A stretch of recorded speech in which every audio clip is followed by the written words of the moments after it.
काहे को बोझा लादे है चिंता का, अब आगे क्या होगा वही होगा जो मंगल भवन रचे हैं।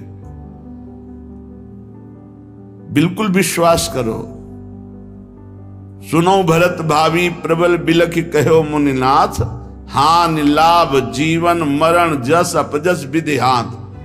जो विधना ने लिख दिया छठी राव के अंक, राय घटे न तिल बढ़े रहुरे जीव निसंग। क्या चिंता करनी, चिंतन करो। तुम्हारी ये चिंता भय शोक दुख ये तभी भागेंगे जैसे जैसे श्यामाजू का चिंतन करोगे, जैसे जैसे परमार्थ में आगे कदम बढ़ाओगे तुम निश्चिंत हो जाओगे, निर्भय हो जाओगे, निशोक हो जाओगे। उदासीन जग में रहे, उदासीन कहते हैं ना किसी को मित्र बनाया ना किसी को शत्रु, सब में विराजमान मेरे प्राण प्यारे हरि हैं।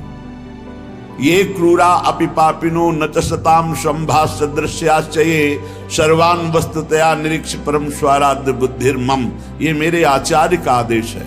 जो क्रूर हैं, पापी हैं, दुष्ट हैं, नीच हैं, वो तुम्हें दिखाई दे रहे। मेरी दृष्टि में आराध्य देव श्री राधा वल्लभ लाल, श्री कृष्णचंद्र जी सबके हृदय मंदिर में हम परमात्मा देखने के लिए चले हैं, ना कि क्रूर पापी दुष्ट निंदक देखने के लिए चले। हम साधना कर रहे हैं सब में परमात्मा का अनुभव करने के लिए। जड़ चैतन्य कछु नहीं दिखे, जहां दिखे तहां श्याम खड़े। ये सिद्धि है, ये साधना की परिपक्व अवस्था है कि अपने इष्ट को वासुदेवा स्वरमिति सा महात्मा सुदुर्लभा, हम उस मार्ग के पथिक हैं। सत्संग सुने तो बहुत सावधान होकर सुने, एक एक शब्द रहस्यपूर्ण होता है।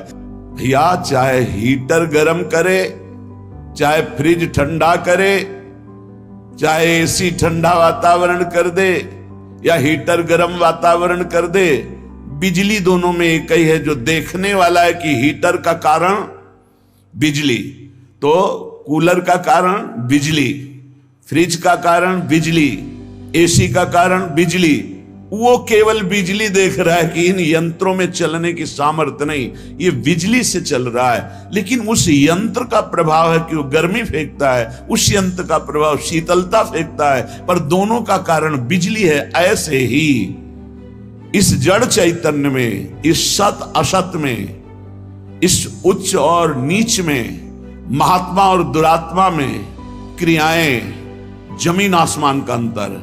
पर साधक क्रिया दर्शन नहीं करता, साधक कारण तत्व को देखता है। तो कारण श्री हरिवंश भनम, कारण परम तत्व वही है, दूसरा नहीं। तुम्हारी दृष्टि स्थूल को देख रही है, शरीर और क्रियाओं को देख रही है, और संत और साधक भगवत मार्ग के पथिक उस तत्व का दर्शन करने निकले, तभी उन्हें तत्वदर्शी महात्मा कहा जाता है। इसीलिए अनाधिकारी संतों के वचनों का गूढ़ रहस्य न जानकर वो मनमानी आरोप थोप करके उनकी निंदा करके नरकगामी होता है। तो कह रहे हैं उदासीन जग में रहो। तुमसे कोई मित्रता का व्यवहार करे तो जय जय, और शत्रुता का व्यवहार करे तो जय जय, क्योंकि उसकी मति है। लेकिन मित्र और शत्रु व्यवहार है, लेकिन परमार्थ में नहीं। परमार्थ में वही परमात्म तत्व उसके हृदय में बैठा है, वही परमात्म तत्व मित्र के हृदय में बैठा है।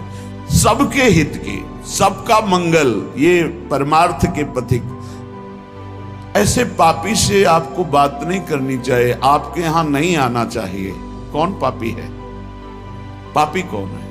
हमारी समझ में पापी उसे तुम कहते हो जो भूल गया है, अपने स्वरूप को भूल गया, भगवान का विस्मरण हो गया, वही माया के गर्त में गिर गया। तो हम लोगों का कार्य क्या है? भूले हुए को स्मृति प्रदान करना। ये जो ज्ञान है ये स्मृति प्रदान करता है। नष्टो मोहा स्मृति लब्धा तत्प्रसादान मयाच्युता। तो संतों के हृदय में बैठ के कौन बोलते हैं? गोविंद ही तो बोलते हैं। तो गोविंद की वाणी क्या करती? नष्टो मोहा, मोह का नाश करके और भगवत स्मृति जागृत कर दे। पापी से घृणा मत करो, उसका पाप दूर हो जाएगा तो महात्मा हो जाएगा। कोई दुरात्मा नहीं है, भूल है, भ्रम है, अज्ञान है, अविद्या है, इसका नाश हो जाए तो महात्मा ही है, वो परमात्मा ही है। यही बात समझने के लिए तो साधना की जाती है। इसलिए ना किसी से द्वेष करो, ना किसी से राग, ना किसी से अपनापन, ना किसी से परायापन, सब में एक श्री भगवान विराजमान है।